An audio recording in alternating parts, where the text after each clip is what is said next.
ونتوكل عليه ونعوذ بالله من شرور أنفسنا ومن سيئات أعمالنا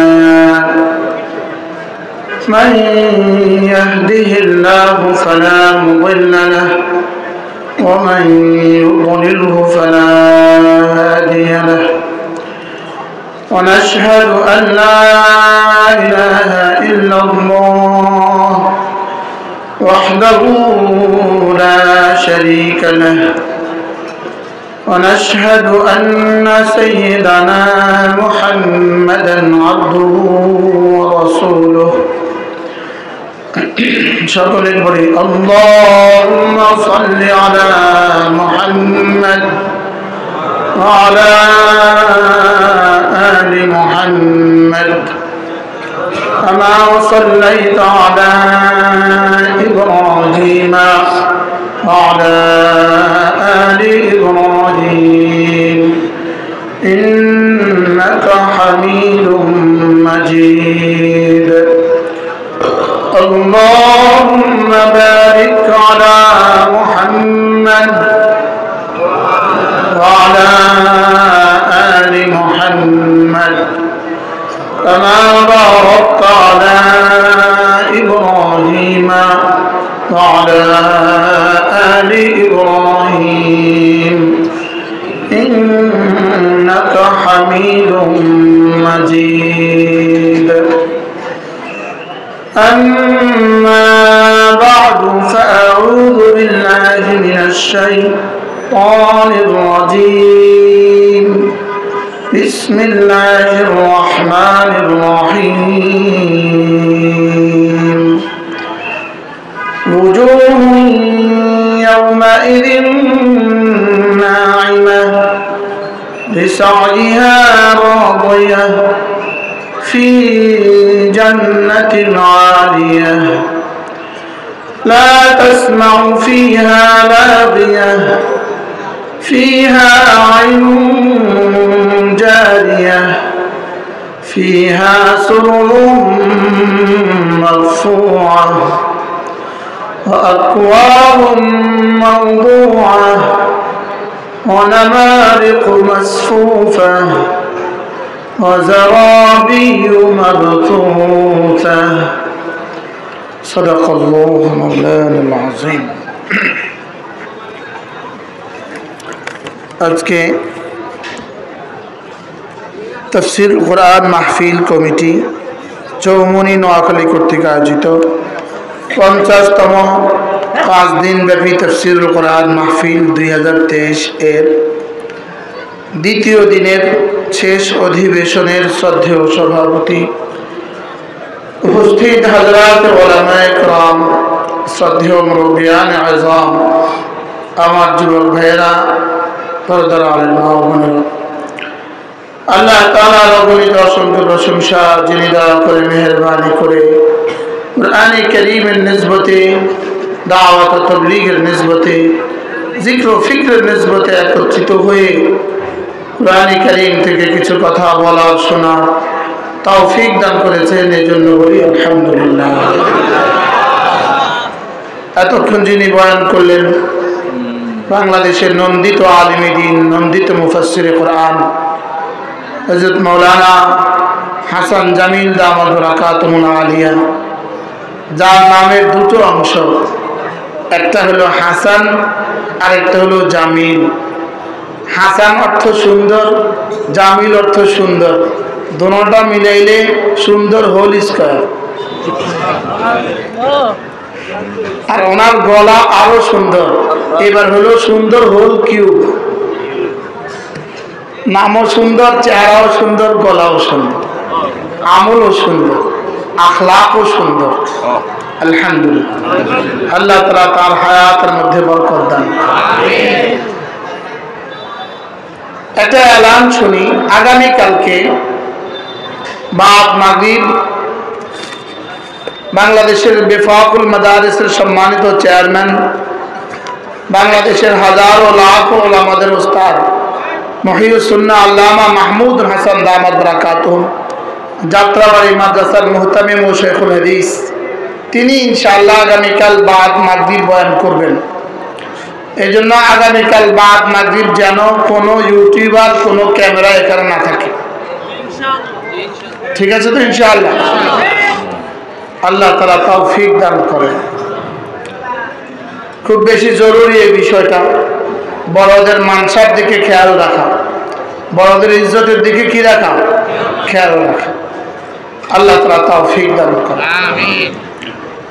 গতকালকে আমরা আপনাদের সামনে সূরা গাশিয়া প্রথম আয়াতে কারিমাগুলো তেলাওয়াত করা হয়েছে। হযরত মাওলানা হাবিবুল্লাহ মিসবাহ রাহমাহুল্লাহ তাআলা যিনি এই তাফসীর শুরু করেন, যাকে দিয়ে এই তাফসীর শুরু করা হয় আজ থেকে 50 বছর আগে, আজ থেকে 50 বছর আগে, হয়তোবা প্রথমবার থেকে এ পর্যন্ত যারা বয়ান করেছেন, যারা বয়ান শুনেছেন, অসংখ্য মানুষ কবরে চলে গেছে। যারা এই বয়ানের আয়োজন করেছেন, বিশেষ করে সুমনির বড় হুজুর রহমতুল্লাহ আলাইহি, হযরত মাওলানা নুরুল হুদা সাহেব রহমতুল্লাহ আলাইহি সহ তার সমকালীন উলামায়ে কেরাম যারা তখন এই মাহফিলের জন্য চেষ্টা করেছেন, কষ্ট করেছেন, হাজারো মানুষ কবরে চলে গেছেন। যারা চলে গেছেন আল্লাহ তাআলা সকলের কবরগুলোকে জান্নাতের টুকরো বানিয়ে দেন।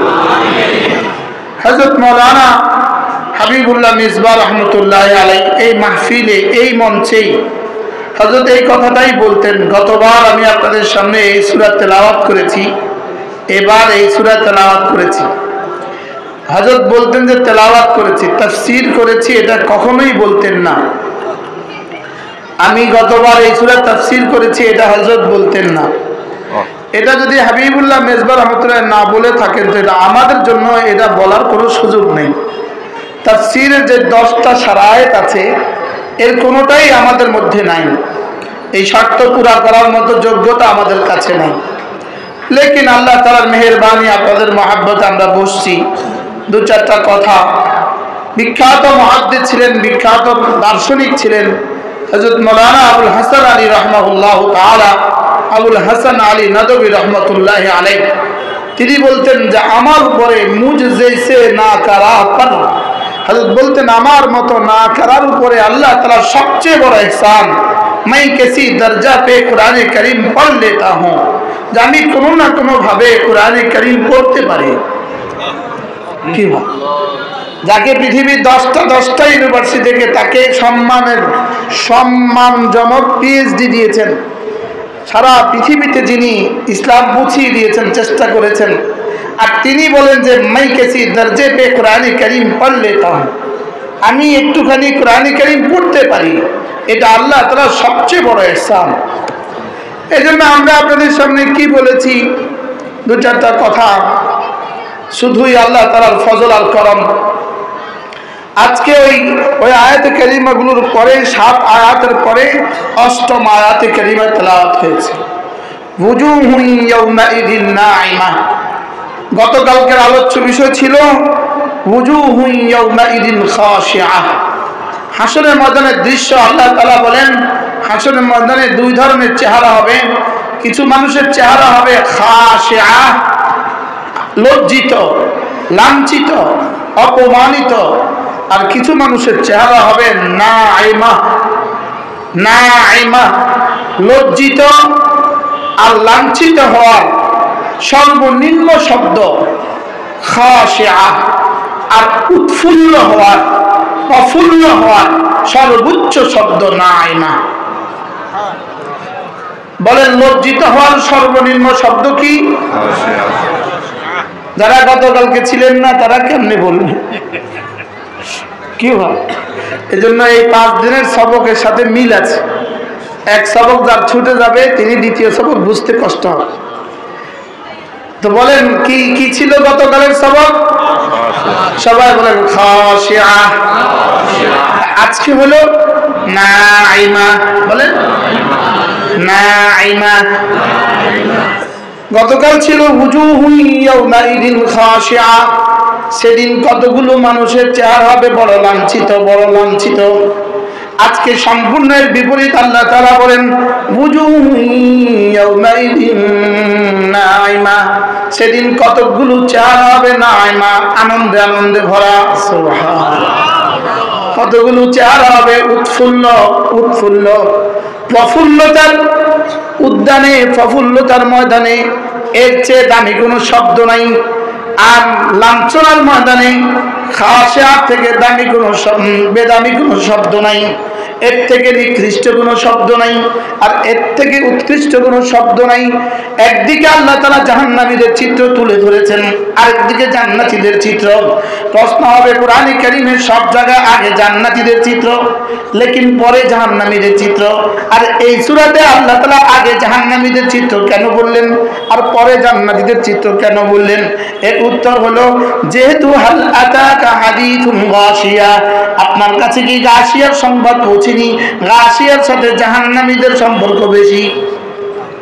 গাশিয়ার সাথে কি? এই জন্য জাহান্নামীদের সংবাদ কি আগে দিয়েছেন, জাহান্নামীদের সংবাদ কি আগে দিয়েছেন, আর জান্নাতীদের সংবাদ পরে দিয়েছেন। বুজুহুন ইয়াউমাইদিন নাইমা, বুজুহুন ইয়াউমাইদিন নাইমা। গাশিয়ার বিপরীত কি? আবার বলেন গাশিয়ার বিপরীত কি? আচ্ছা, একজনের 10 লাখ টাকা খরচ করে মেম্বার ইলেকশন করলো, এই লোকটা নির্বাচনের দিন ফেল করলো, এই লোকটার চেহারাটা কেমন? কি বলেন? কি পরিমাণ চেহারা, কি পরিমাণ মলিন, কি পরিমাণ মলিন চেহারা। আরেকজনে কোনো টাকাই খরচ করলো না, নির্বাচিত হয়ে গেল, এবার এই লোকটা কেমন খুশি? হ্যাঁ, এই লোকটা কেমন খুশি? আচ্ছা, এই যদি হয় শুধুই দুনিয়ার 15 দিনের মেহনতের বরকতে আর 2-4 লাখ টাকা খরচ করার বরকতে একটুখানি একটা ওয়ার্ডের জিম্মাদারির খুশি, এই যদি হয় খুশি, এবার বলুন তো দেখি 10 দুনিয়া বরাবর জান্নাত পেয়ে খুশিটা কেমন হবে? কি হয়? ঢাকা ইউনিভার্সিটি থেকে যদি কেউ মাস্টার্স কমপ্লিট করে, তাকে প্রেসিডেন্ট কি দেয়? সম্মাননা কি দেয়? ক্যাপ দেয়, টুপি দেয়, কি দেয়? একটা ক্যাপ পরিয়ে দেয়, স্বয়ং প্রেসিডেন্ট তাকে একটা ক্যাপ পরিয়ে দেয়। তো ওই যুবকের এবার সাংবাদিক তার ইন্টারভিউ নেয়, সাক্ষাৎকার নেয়, আর সে কি বলে জানেন? আজকের এই দিন আমার জীবনের শ্রেষ্ঠ দিন। বলে কি বলে না? বলে কি বলে? বলেন। আরো কত বক্তব্য, আজকের এই দিনের জন্যই আমার মা আমাকে প্রসব করেছে, আজকের এই দিনের জন্যই আমার বাবা আমাকে পালছে, আজকের এই দিনের জন্যই আমি জন্মগ্রহণ করেছি। এরকম হাজারো বক্তব্য সে দেয়। সে কি পরিমাণ খুশি? খুশি না খুশি বেজার? বলেন। সে কি পরিমাণ কি খুশি? আপনি কি বলেন? ওই দিন টুপিটা দিয়ে দিলে কি পরের দিন তার গুলশানে একটা বাড়ি হয়?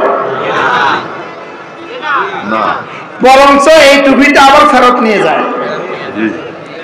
এই টুপিটা আবার কি নিয়ে যায়? এই টুপিটা গত 50 বছর একটানা দিছে, এটা আবার জমা হয়ে যায়, আবার আগামী বছর দিবে। কি এর খুশিতে সে আত্মহারা, এর খুশিতে সে কি আত্মহারা। এবার বলেন, যেদিন সে তার কালেমায়ে তয়্যিবার পুরস্কার, একবার কালেমায়ে তয়্যিবার পুরস্কার 10 দুনিয়া দেখবে, সে কি পরিমাণ খুশি হবে বলেন। এখন কি শুধু একবারেরটা দেখবে না জীবনের সববারেরটা দেখবে? কি হয়? এই শব্দটাকে রব্বে কারীম বুঝিয়েছেন এক শব্দ দিয়ে, ওয়াজুহুন ইয়াউমাইদিন নাইমা। বলেন ওয়াজুহুন ইয়াউমাইদিন নাইমা। এর আগের শব্দ কি ছিল? ওয়াজুহুন ইয়াউমাইদিন খাশিয়া। সেদিন কতক চেহারা হবে বড় লাঞ্ছিত। আর এখানে বললেন সেদিন অনেকগুলো চেহারা হবে বড় খুশিতে খুশিতে আত্মহারা। সুবহানাল্লাহ। খুশিতে খুশিতে প্রফুল্লিত, খুশিতে খুশিতে প্রস্ফুটিত। সুবহানাল্লাহ। লাঞ্ছিত আর খুশিতে খুশিতে কি আনন্দিত। বলেন খুশিতে খুশিতে কি? ওখানে লাঞ্ছনার সীমা কত আর এখানে আনন্দের সীমা কত? এরপরে বলেন ওখানে ছিল আমিলাতুন নাসিবান, জীবনের সমস্ত কষ্টগুলো, জীবনের পরিশ্রমগুলো, সমস্ত পরিশ্রমগুলো শুধুই ভণ্ডুল। জীবনের সমস্ত পরিশ্রমগুলো মাঠে মারা গেল। বলেন জীবনের সমস্ত পরিশ্রমগুলো কোথায় মারা গেছে? কানা তার পরিশ্রম মাঠে মারা গেছে। বলেন তার পরিশ্রম কি? তার পরিশ্রম মাঠে মারা গেছে। বলে কি বলে না? বলেন তো ওখানে হলো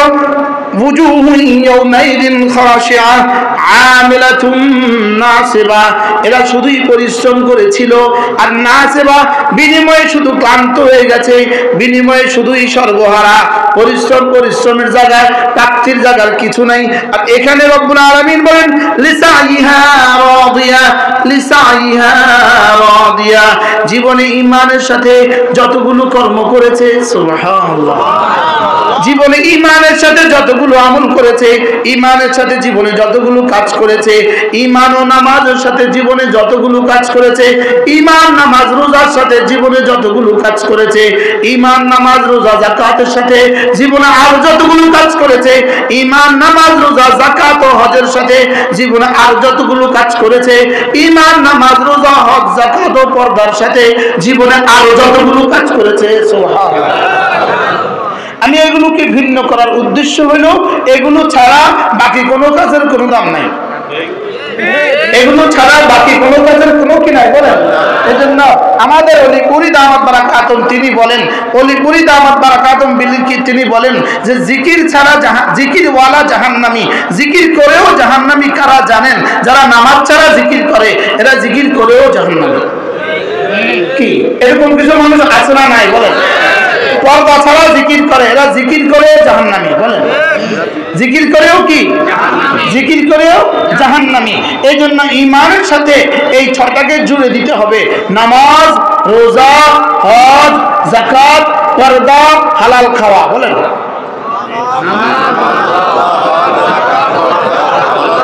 এই ছয়টাকে জুড়ে দিতে হবে ঈমানের সাথে, কারণ এগুলো মামুর বিহ। গতকালকে আমরা আলোচনা করেছি এগুলো কি? এগুলো সরাসরি আল্লাহ তাআলার পক্ষ থেকে আদেশ। আদেশগুলো যদি ঠিক থাকে তো নিষেধ দু চারটা হয়ে গেলেও রব্বে কারীম মাফ করে দিবেন। নিষেধগুলো যদি মাফ না করেন তো রব মাফ করবেন কাকে? কি রব মাফ করার যোগ্যতা রেখেছেন কার জন্য? রব মাফ করার যোগ্যতাই রেখেছেন যারা এগুলো করে কিছু গুনাহ করে ফেলে তাদেরকে মাফ করার জন্য। বলেন ঈমান, নামাজ, রোজা, যাকাত, হজ, পর্দা, হালাল খাওয়া, এগুলো করে যদি কিছু গুনাহ হয়ে যায়, মাঝে মাঝে একটু একটু গুনাহ হয়ে গেছে, বাস রব বলবেন যাও মাফ। রব যদি মাফই না করেন, গাফের কার জন্য? গাফুর কার জন্য? গাফফার কার জন্য? আর কিছু গুনাহ যদি নাই হয়ে যায় তো গাফের কার জন্য? গাফুর কার জন্য? গাফফার কার জন্য? এজন্য রাসূল করিম সাল্লাল্লাহু তাআলা আলাইহি ওয়াসাল্লাম এক হাদিসে ইরশাদ করেন, আল্লাহ তাআলা বলেন লাউ লাম তুসুনি, যদি তোমরা আমার নাফরমানি নাই করো, যদি পৃথিবীর কোনো মানুষ নাফরমানি নাই করে, লাখালাকতু খালকান আখার, আমি আরেক দল বানাবো, আল্লাযীনা ইয়াসুনানি, যারা আমার নাফরমানি করবে, সুম্মা ইস্তাগফিরুনানি, এরপর আমার কাছে মাফ চাইবে, গাফারতুহুম, আমি তাদেরকে মাফ করে দেব। কি ভাই কি শুনলেন? হাদিস কি শুনলেন? তাহলে মাঝে মাঝে কিছু গুনাহ হইতে পারে। বলেন মাঝে মাঝে কিছু গুনাহ কি? এজন্য হাকিম উম্মত মুজাদ্দিদ মিল্লাত আশ-শাফাঈ আল্লাহ মারখাদা তিনি বলেন মুসলমান গুনাহ করতে পারে না, গুনাহ হয়ে যেতে পারে, তবে মুসলমান গুনাহ হয়ে গেলে পরে মুসলমান গুনাহর উপরে জমতে পারে না, গুনাহ হইতে পারে, জমতে পারে না। বলেন গুনাহ হইতে পারে না? পারে না বলকে আল্লাহ তাআলা মাঝে মাঝে হেফাজতের পর্দা উঠিয়ে নিয়ে একটু দুটো গুনাহ করা ফেলে যেন সে ওজনের রোগে আক্রান্ত হয়ে না যায়, যেন সে কি আত্মহংকারের রোগে কি হয়ে না যায়, আক্রান্ত হয়ে না যায়। যদি সে নিয়মিত এক জাররাও তার গুনাহ হয় না, তার ওজন যদি তৈরি হয়ে যায়, এটা গুনাহ হওয়ার চেয়েও মারাত্মক, এটা গুনাহ হওয়ার চেয়েও কি মারাত্মক। এই জন্য মাঝে মাঝে আল্লাহ তাআলা কি করেন? বলেন মাঝে মাঝে একটা দুটা গুনাহ চোখ দিয়া করায় ফেলে, একবার গুনাহ করা 100 বার ইস্তেগফার করা। আরে সুবহানাল্লাহ বলেন। একবার গুনাহ করা কি করা? 100 বার ইস্তেগফার করা। কি লিগা? এবার শয়তান দেখে তুই গুনাহ করাইছস না, আমার বান্দারে তুই গুনাহ করাইছস, কয় যা তুই গুনাহ করা, আমি ইস্তেগফার করামু, যা তুই করবি গুনাহ, তুই করাবি গুনাহ, বান্দারে করামু ইস্তেগফার, আমি করব মাফ। কি হয়? এই জন্য শয়তান কি বলছিল, আমি ওদের ডান দিক থেকে আসবো, আমি ওদের বাম দিক থেকে আসবো, আমি ওদের সামনে থেকে আসবো, আমি ওদের পেছন থেকে আসবো। আল্লাহ তার কত বক্তব্য শেষ, বলছি শেষ। ঠিক তো? তো ডান দিক থেকে হ্যাঁ, বাম দিক থেকে হ্যাঁ, সামনে থেকে হ্যাঁ, পেছন থেকে হ্যাঁ। আচ্ছা তোর বক্তব্য শেষ তো, আর কিছু নাই তো? শেষ। যা তুই ডান থেকে আসিস, বামে আসিস, সামনের দিক থেকে আসিস, পেছনের দিক থেকে আসিস, যা। তবে দুইটা রেখে দিছস, কিন্তু নিচেটা রেখে দিছস, উপরে রেখে দিছস। ওরা তুই গুনাহ করাবি চারদিক থেকে, ও ছেড়া দিবে, আমি মাফ করে দেবো। আর ও 2 হাত উপরে তুলবে তো আমি মাফ করে দেবো। কি ভাই? এজন্য 2 দিক থেকে শয়তান আসে না। সুবহানাল্লাহ বলেন। কোন দিক থেকে আসে না? এজন্য সেজদার দিক থেকে আসে না, আর আরশ আজিমের দিক থেকে আসে না। কি ভাই? তাহলে বোঝা গেছে কিছু গুনাহ হইতে পারে না, পারে না? কিছু গুনাহ মাঝে মাঝে কি হয়ে যেতে পারে। হ্যাঁ, নবীদের বেলায় আল্লাহ তাআলা সিদ্ধান্ত ছিল, নবীদের বেলায় আল্লাহ তাআলা সিদ্ধান্ত ছিল, আমাদেরকে বলেছেন গুনার কাছে যেও না, আর নবীদের বেলায় বলেছেন, গুনাহকে বলেছেন খবরদার আমার নবীদের কাছেও যাও না। কি হয়? বাচ্চার সামনে চকলেট দিয়ে বললেন এটা চকলেট রাখলাম, খবরদার খেও না। আর নবীদের বেলায় চকলেট নিয়ে গেলেন, নিয়ে উঠায় নিয়ে গেলেন, বললেন খবরদার খাবেন না। ব্যাসকম আছে না নাই? বুঝেন নাই? চকলেট আছে, খেও না। এখানে খেয়ে ফেরার সম্ভাবনা আছে না নাই? আর চকলেট নাই, খেও না। এই জন্য মূলত প্রত্যেকটা মানহিয়ানুর পেছনে ওই বস্তুর উজুদ জরুরি। ওই বস্তুর উজুদ কি জরুরি? যেমন ধরেন চোখওয়ালাকে বলেছে খবরদার তাকাইও না, খবরদার তুমি তাকাইও না। অন্ধকে, আচ্ছা অন্ধকে যদি বলে খবরদার এই মেয়ের দিকে তাকাবো না, অন্ধ কি বলবে? মানহিয়ানু দালালত করে এই কথার উপরে, মানহিয়ানু দালালত করে, নাহি দালালত করে এই কথার উপরে। মানহিয়ানুর উজুদ আছে, মানহিয়ানুর উজুদ কি আছে। নিষেধাজ্ঞা দালালত করে এই কথার উপরে যে যে বস্তুকে নিষেধ করতেছে এই বস্তু আছে। বুঝেন না কথা? এই বস্তু কি আছে? চকলেট ঘরে আছে, এই জন্য বাচ্চাকে কি বলে গেছে, এই শুনো চকলেট খেও না। বাচ্চা বুঝে গেছে ঘরে চকলেট আছে, ঘরে চকলেট কি। আচ্ছা ঘরে চকলেট নাই, বাবা যাওয়ার সময় বলছে এই শুনো চকলেট খেও না, ছেলে কি বলবো, আব্বা ঘরে তো চকলেট নাই, কোত্থেকে খাবো? তাহলে বুঝা গেছে কুল্লিল মুমিনিন ইয়াগুদ্দু মিন আবসারিহিম, হাবিব আপনি বলে দেন ওরা যেন ওদের দু চোখকে ভিন নারী থেকে নিচু করে। তাইলে বুঝা গেছে বাজারে ভিন নারী হবে।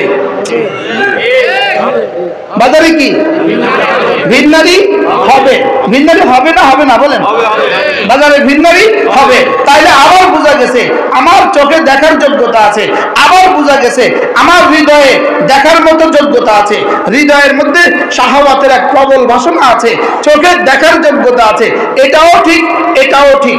এবার সামনে নারী আছে, এটাও ঠিক, এই তিনটা ঠিক। এবার বলতেছে খবরদার তাকাবো না। এবার যদি কেউ না তাকায় তো রব বলেন এটা পুরস্কার আমি আমাকে দিয়ে দেব। কি ভাই? অন্ধকে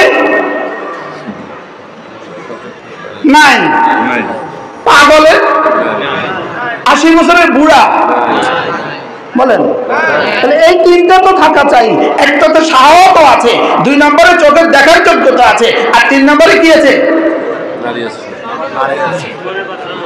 বাজারে কি আছে? এই জন্য আপনাদের বিবিদেরকে বাজারে পাঠাইয়া দিবেন যেন আমরা চোখ নিচু করে করে একবার নিচু করে 10,000 টাকার সওয়াব পেয়ে যায়। বিষয়টা কি এটা? বলে না আমরা এটা করবো তাইলে। अजीब। अब हजरत मौलाना कराची रहमतुल्लाह बोलें तुम्हारे ढाका ऑफर चलता है, ऑफर ऑफर, तो तुम्हारे ढाका ऑफर चले তোমাদের ঢাকায় কি চলে? অফার চলে। আরে মোবাইলে মাঝে মাঝে অফার দেয় না? বিভিন্ন কোম্পানি অফার দেয় না? বা তোমাদের ঢাকায় তো অফার চলে। সাথীরা আশ্চর্য হয়ে কি অফার চলে? তোমাদের ঢাকায় রাস্তায় খালি অফার চলে। এই আমার দিকে তাকাও। তো রব্বে কারিম বলেন, এই তাকাইস না, 10,000 টাকা দিমু। এটা ঢাকা অফার চলে। আপনাদের চমনিও মনে হয় অফার চলে। কি চলে বলেন? কিসের অফার? আর 10,000 টাকাতে অফার। সুবহানাল্লাহ বলেন। প্রতি সেকেন্ডে অফার চলে। প্রতি সেকেন্ডে কি চলে? অফার চলে। বুঝেন নাই মনে হয়? এই কিসের অফার? একবার ভিড় নারী থেকে 2 চোখ নিচু করা 10,000 রাকাত নফলের চেয়েও দামি। মুখস্থ করেন, আবার বলেন। 10,000 রাকাত নফলের চেয়েও কি? হযরত মাওলানা হাবিবুল্লাহ মেজবা রাহমাতুল্লাহ আলাইহি সব সময় প্রায় কথা বলতেন। রাতের অন্ধকারে যখন রাত্রিবেলা যখন দুদিক থেকে দুটো গাড়ি আছে, এদিক থেকে একটা গাড়ি আছে, এদিক থেকে একটা গাড়ি আছে, এদিকের গাড়িওয়ালা তার হেডলাইট ডাউন করে, ওদিকের গাড়িওয়ালা তার হেডলাইট ডাউন করে, এবার দুজন দুপাশ দিয়ে ক্রস করে চলে যায়। আর সুবহানাল্লাহ বলেন। হেডলাইট ডাউন করে নিরাপদে চলে যায়। বলেন, হেডলাইট ডাউন করে কি নিরাপদে চলে যায়। তা আল্লাহ তাআলা বলেন, কুল্লিল মুমিনিন ইয়াগুদ্দু মিন আবসারিহিম ওয়া ইয়াহফাযু ফুরুজাহুম যালিকা আযকা লাহুম। কুল্লিল মুমিনাত ইয়াগুদ্দুনা মিন আবসারিহিন্না ওয়া ইয়াহফাযনা মিন ফুরুজিহিন্না। আপনি আপনার উম্মতের পুরুষগুলোকে বলে দেন। হুজুর বলতেন পুরুষকুলকে বলে দেন। হুজুর কি বলতেন? হুজুর বলতেন আপনার উম্মতের পুরুষকুলকে বলে দেন, ওরা যখন রাস্তায় চলার সময় নিজের হেডলাইট দুটো ডাউন করে। নারীগুলোকে বলে দেন, ওরা যখন চলার সময় নিজের হেডলাইটকে ডাউন করে। যালিকা আযকা লাহুম, এবার নিরাপদে ক্রস করে। সুবহানাল্লাহ। এবার নিরাপদে কি করে? আল্লাহু আকবার। আল্লাহ হুজুরের কবরকে জান্নাতের টুকরো বানিয়ে দেন। আচ্ছা, কি ছিল এই মানুষগুলো বলেন? আমার আব্বা রহমতুল্লাহ আলাইহি, আমার আব্বা রহমতুল্লাহ আলাইহি বলতেন, হযরত মাওলানা হাবিবুল্লাহ মেজবার সাথে আব্বা জীবনে অসংখ্যবার বয়ানও করেছেন, রাত্রি যাপন করছেন। তখন তো যেখানে বয়ান করতেন ওখানে কি করতেন? থাকতেন। থাকতো না? যেখানে বয়ান করতেন ওখানে থাকতেন। আব্বা বলেন যে হাবিবুল্লাহ মেজবাকে আব্বা একদম সঙ্গী, একদম কাছাকাছি। আব্বা সাহেব বলতেন না। মেজবাকে জীবনে কখনো আমি তাহাজ্জুদ ছুটতে দেখি নাই। কি ভাই, কি মানুষ ছিল এরা বলেন। আল্লাহ তাআলা হুজুরের কবরকে জান্নাতের টুকরো বানিয়ে দেন। তো কি বলতেন? হেডলাইট দুটো কি করো? কোন হেডলাইট কি করো? হেডলাইট ডাউন করো। কি লেগে কইলাম কথাটা?